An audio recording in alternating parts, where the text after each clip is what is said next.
Hello everyone, I welcome you all in the third lecture of week 4 of the course Process Equipment Design, and here we are continuing the discussion on design of shell and tube heat exchanger using Bell's method.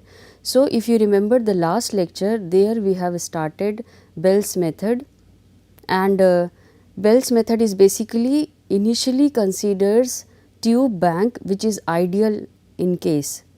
Okay, what is the meaning of that? What is the meaning of that? It means that no other factor is available and heat transfer is occurring over the tube. It means at the outer periphery of the tube, right, which will be in shell side of course. So once I am having that ideal case, the ideal case shell side heat transfer coefficient, we will further consider different factors. So we have already covered Fn factor, which is the factor for tube row correction. Okay, how many tube rows are available between baffle tips, that factor we have already considered in the last lecture. So continuing the Bell's method, we will first focus on window correction factor in this lecture. So let us start discussion on FW, that is window correction factor. So as you all know that in shell side the window is basically between baffle tip and shell diameter. Okay, so that gap which is available after baffle, the gap which is available after baffle cut, that we consider as window correction, and its effect is counted in Bell's method through FW factor. So window correction factor, when I am speaking, it is applied. So window correction factor, if I am considering, it is applied for the effect of flow through baffle window zone. Okay, so baffle window zone, what it is, that I have already explained. It is a function of heat transfer area in window zone and total heat transfer area. Okay, because some section of bundle is available in window zone also. So how much the area of bundle in window zone to total bundle area. Okay, so based on that we will consider FW. So based on that we will consider FW, that is window correction factor, and that factor you can simply see from this graph. Okay, here I am having FW. Here I am having FW on y axis, and in x axis we have RW. So what is this RW? RW is the ratio of number of tubes in window zone to total number of tubes in bundle. Okay, so in this way we first consider RW and then we can find out FW. So let us see what is RW and how its value can be obtained. So let us see the calculation of RW. RW is nothing but ratio of NW and NT, okay, into twice, into 2, right. So what is NW? So what is NW? NT you know already, this we have used in bundle dia calculation, that is total number of tubes available in bundle, right. So NW is the number of tubes available in window zone. Okay, and why I have multiplied that by 2?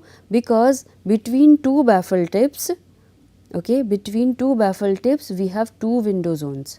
So 2 into NW by NT, that is basically the RW. So first of all we have to find out NW, because NT we already know. So how I can find out NW? That will be NT into RA dash. Okay, NW is NT into RA dash, and what is RA dash? RA dash is the ratio of bundle cross sectional area in window zone to total bundle cross sectional area. Okay, RA dash compare. So RA dash counts the area of bundle which is available in window zone to total bundle cross sectional area, and value of RA dash you can see from this graph. Okay. Now, if you focus on this graph, on y axis we have RA and RA dash, and on x axis we have cut, okay, and on secondary axis we have theta b, okay, and theta b is what? Theta b is the angle at the center of the shell which is made by baffle chord, okay. Now, here I am having both parameter RA and RA dash.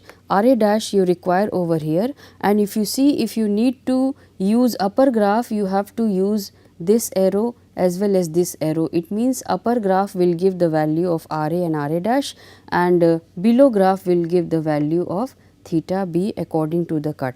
Okay. Now, the point is RA dash we have already discussed, that is the area of window zone. RA dash we have already discussed that the area of bundle which is available in window zone to bundle cross sectional area, right. And if you see the y axis, there we have another factor which is RA. So, what is RA? RA is basically window area by total area. So, window area means that part of bundle as well as the empty area between bundle or the clearance between bundle and shell dia, right. So, RA and RA dash, if I am comparing its value we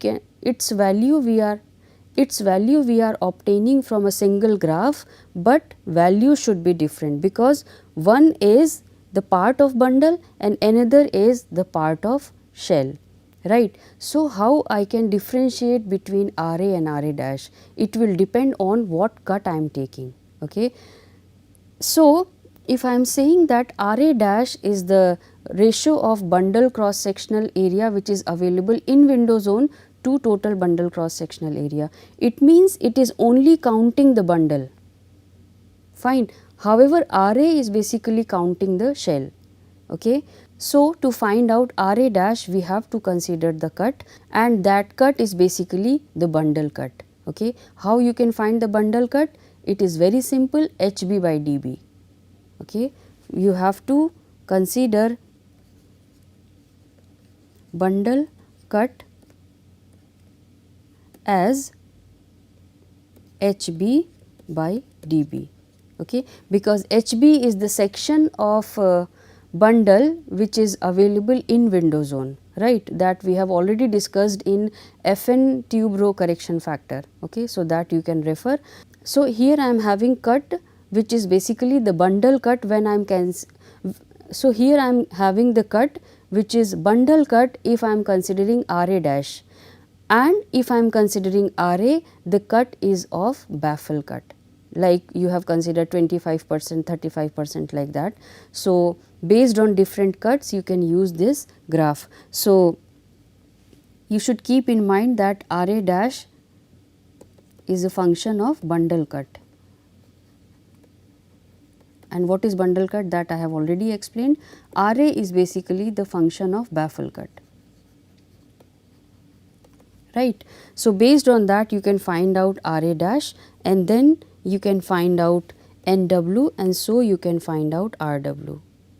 So, here I am having another parameter, that is NC. What is NC? NC is basically total number of tubes available in cross flow zone, okay. What is the difference between NCV and NC if I ask you? NCV is basically number of tube rows, or we can say number of vertical tube rows in cross flow zone between two baffle tips, and NC is total number of tubes available in cross flow zone between two baffle tips. So, simply you can have this shell where I am having cross flow zone between two baffle tips, and these are basically NCV, and if I am considering all these values, so these are considered as NC, right. So, you should understand geometrically that what is the difference between NC and NCV, okay. And I hope you understand the difference between RA dash and RA and how to obtain that, right. So, once you have that RA dash, you can find out RW, and you can use the previous graph to obtain value of FW. okay, that is window correction factor. So, as far as window correction factor is concerned, it accounts, so as far as window correction factor is concerned, it is basically counted for heat transfer in baffle window, okay. So, its value is 1 for exchanger with no tubes in window, okay. Sometime window zone does not include any tube, and such type of baffles we have already discussed when we were discussing the constructional details of exchanger with shells, okay. So, there you can find the baffles of such type, okay. For other exchanger, it varies from 0.65 to 1.15, 0.65 for very large baffle cut to and 1.15 for small baffle cuts. For well designed exchangers, value of FW is usually close to 1, okay. So, that value you can obtain from the graph we have already discussed, and accordingly you can consider window correction factor, okay.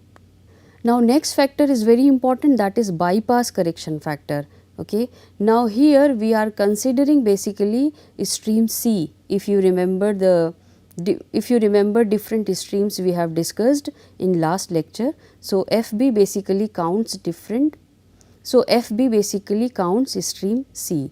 So, first of all we will see what is bypass and how its effect can be reduced, fine. So, you can see this is basically the bypass streams which we name as stream C also, and this bypass correction factor, it corrects for main bypass streams, okay, the flow between tube bundle and shell wall, okay, the flow between tube bundle and shell wall, and is a function of shell to bundle clearance and whether sealing strips are used or not, okay. So, what is sealing strip? Now, what will happen when I am having the bypass zone, there liquid will remain stagnant, okay, and liquid will not participate in heat transfer, and therefore, we avoid such accumulation of the fluid inside the exchanger, because exchanger is used to transfer the heat, and if stream is not participating in it, and if stream is not participating in heat transfer, we have to make such arrangement so that it should come to the main zone, and main zone is the cross flow zone, right. So, what we have to do? We have to bring the liquid which is available in bypass zone to the cross flow zone, okay. So, first of all you see this schematic where at the top we have this strip, right, we have this strip, and this is basically covering the bundle,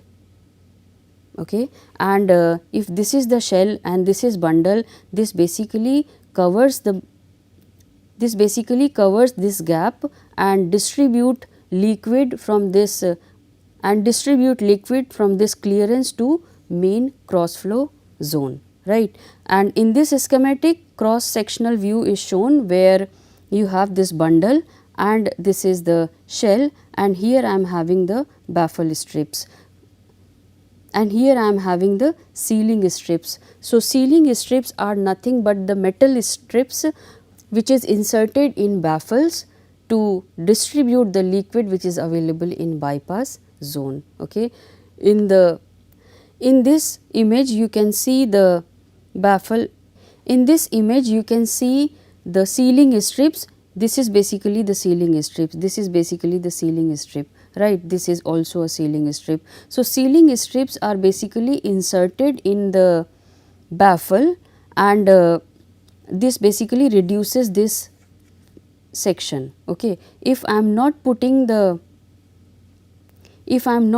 any sealing strip, then what will happen? This complete section remains available for liquid, okay, where liquid can be accumulated. So, if I am using these sealing strips, it distributes the liquid, because when sealing strips will be there, because the hurdle in the flow, liquid will be distributed and it will reach to the cross flow section, right. So, in this way we are using the sealing strips, and where sealing strips are most important to place, when I am dealing with internal floating head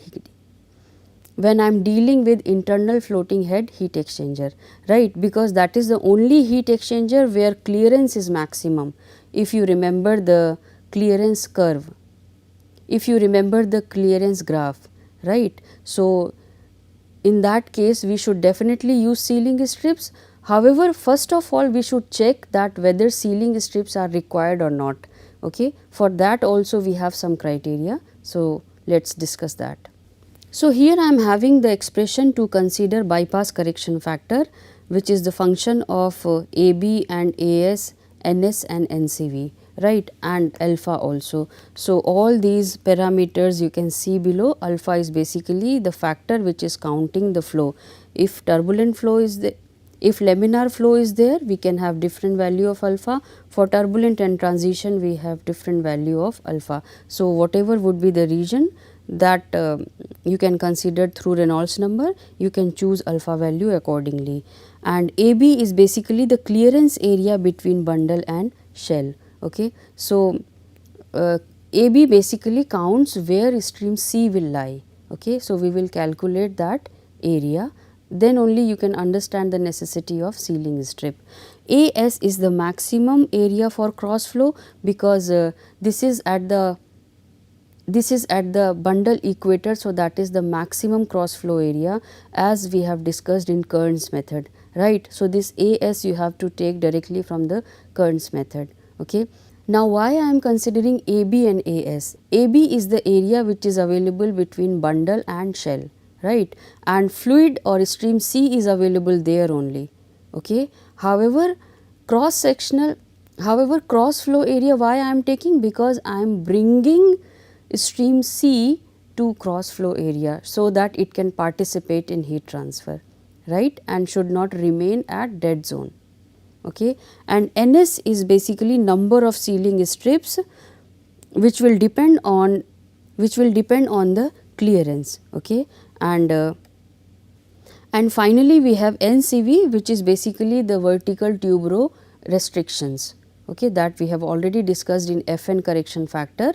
So, here we have the expression like FB is a function of areas as well as sealing strips. So, this sealing strips must have some maximum value. What is the maximum value? The maximum value of sealing strip should be equal to or less than NCV by 2, okay, because we are bringing the fluid to cross flow zone. So, we have to consider restrictions available in cross flow zone, and that is NCV. Let us say if your NCV is coming like 15, so you can consider maximum 7 sealing strips, and usually sealing strips are even number. If you are putting one sealing strip at top or the upper clearance, you have to put one sealing strip at bottom clearance also. You have to put another sealing strips at bottom clearance also, right. So, NS should be even number, and that should be equal to or less than NCV by 2. So, here you can see this schematic. So, AB is basically this area between baffle. So, AB is basically this area between two baffle, and it will depend on the clearance. So, we can find out AB like LB, that is the baffle spacing, DS minus DB. So, you can simply find out this section area. So, you can simply find out this section area as AB. AS you know already, so I am not going to explain that further. Now what you have to do? First of all, you have to consider whether sealing strips are required or not. Okay. For that, what you should do? You have this expression of FB, right. In this case, you will put NS as equal to 0 initially. Okay. You will put NS equal to 0. While putting NS equal to 0, you can find out FB value. Okay. If FB value is greater than 0.6, right. If FB value is greater than 0.6, we consider that no sealing strips are required.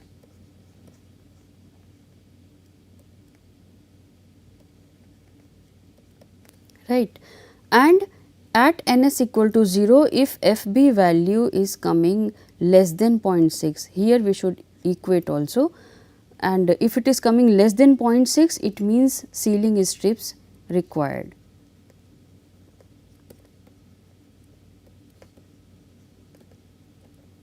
Sealing strips are required. So, we have two cases. First is you do not need sealing strip, and second is you need sealing strips.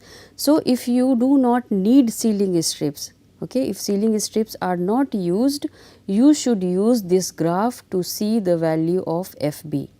Okay. So, here I am having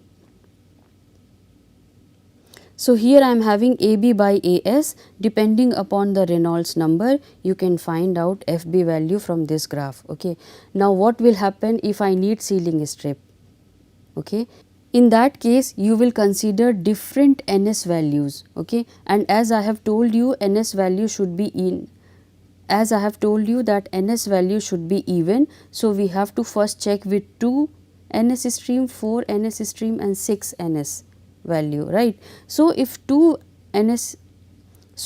sealing strips I am considering, we have to find out FB at NS equal to 2, okay, and that FB value should be more than 0.85. Okay. Now, why 0.6 and why 0.87? Now, why 0.6 and why 0.85? This is basically the range which we are considering that FB should be in feasible range. Okay. So, that point we will further discuss. So, first of all you have to put NS equal to 2 and calculate FB value, right, and you should keep on increasing the NS value in even number till FB becomes greater than 0.85, right. If you keep on increasing NS value, where you have to stop? You have to stop when NS should be equal to less than or equal to NCV by 2, and that value should be equal to, and that value should be even, right. So, you have to stop when FB value. So, you have to stop when FB value you can obtain as 0.85. So, first you have to check whether sealing strips are required or not, and then you have to obtain FB value accordingly, right.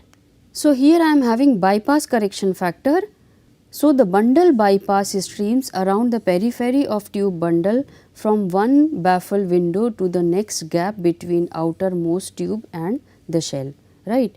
It is accounted by the factor FB, we have already discussed, and its value vary from 0.7 to 0.9. Therefore, I have chosen a range 0.6 to 0.85.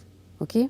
So, lower value indicates the need to add sealing strips which force bypass streams back to the tube bundle, right, and therefore, we are considering the gap between bundle and shell and the cross flow area, right. So, resulting improvement in heat transfer is reflected in an increase in value of FB with the number of pairs of sealing strips. So, therefore, I have told you number of sealing strip. Therefore, I have told you number of sealing strips should be even in number, okay, but because that should be installed in pair. Okay. Next factor I am having is the leakage correction factor. Okay. So, this factor considers the leakage through tube to baffle clearance and baffle to shell clearance. So, if you see this schematic, leakage correction factor basically counts stream A and E, right. So, we have this correlation for leakage correction factor, which is basically function of beta L, ATB, ASB and AL. So, beta L is a factor, ATB is the tube to baffle clearance area, that is this section only, ASB is the shell to baffle clearance area, and AL is basically total leakage area where addition of ATB and ASB is done, right. So, ATB is basically CT pi D naught by 2 into NT minus NW. So, you see as far as CT is concerned, that is basically the tube to bundle, that is basically tube to baffle clearance, and this difference or this gap is always 0.8 mm, right. So, CT value is equal to 0.8 always. So, here I am considering CT by 2 because I have to consider this gap only, okay. And pi d naught, that is the outer periphery of the tube. So, pi d naught into CT by 2 is basically the open section or the open periphery over the tube and between baffle hole, right. So, that should be multiplied. So, that should be multiplied by NT minus NW. NW is basically number of tubes in window zone, and this ATB basically counts tubes which are inserted in baffles, right. So, NT minus NW would be the total number of tubes which are inserted in baffles, fine. So, CT will be applicable there and value of CT should be equal to 0.8 always, right. And now we have ASB where CS ds into 2 pi minus theta b is considered, and that should be divided by 2, okay. And what is CS? CS is basically baffle to shell clearance, okay. Now, how I should find out this CS value? CS value will depend on shell dia, fine. So, you can use this table where pipe shells and plate shells are given, and you can have another factor, that is baffle diameter. Baffle diameter is what? Shell diameter minus some clearance. So, that clearance is basically 1 by 16 inches in pipe shell where diameter is in this range, right. So, 1 by 16 inches when you convert, it gives 1.6 mm. Similarly, for plate shell we can have same range of diameter, but clearance is more, okay, because plate shell is usually prepared with the rolling. So, more gap is usually kept for because plate shells are usually prepared with the rolling. So, some deformity may occur while rolling, okay, and therefore, smooth insertion smooth insertion of bundle with baffle needs more space, right. So, in that case plate shell will have more clearance in comparison to pipe shell. So, the bracket which is available in this table, that you can consider as CS value. So, CS value by 2 because you have to consider the gap between baffle and shell, and ds is the shell dia. Now, 2 pi by theta b, 2 pi by theta b is what? Theta b is basically the angle which is made by the chord of baffle to the center of the shell, right. So, that theta b you can obtain from this graph. Here I am having the cut, and here you can see the theta b value, and in that case this cut will be baffle cut. So, you should keep in mind at which condition you have to use bundle cut and at what condition you should use baffle cut, okay. So, theta b will depend on the baffle cut. So, 2 pi, that is the complete periphery, minus theta b. So, it will basically give this section only, right, into ds, okay. So, in this way you can find out ATB and ASB. And once you know ATB and ASB, AL is the addition of ATB and ASB, AS is the cross flow area that we have already calculated in Kern's method. So, based on these factor you can find beta L, which is a factor, which is a design factor. So, considering all these parameters you can find out leakage correction factor, that is FL, okay. So, as far as leakage correction factor is concerned, it counts for both baffle to tube and shell to baffle leakage streams, okay. And as far as its range is concerned, the practical range of FL is about 0.2 to 1 with value 0.7 to 0.8 being typical. So, we should consider that value should lie between this. However, for well designed exchanger, FL should not be less than 0.6. So, if it is if we are finding FL more than So, if we are finding FL less than 0.6, we should change ASB, ATB or beta L value. Okay. So, you should see what parameters will be affected when you have to increase FL or leakage correction factor. Further, the smaller values indicate the need for design changes to decrease the size of the leakage streams, that is increasing the baffle spacing. Okay. So, in this way you can consider FL factor and you can improve the parameter and you can improve the value of FL. Okay. And here I am stopping this lecture. In the next lecture I am continuing the design of shell and tube heat exchanger using Bell's method. Okay. So, that is all for now. Thank you.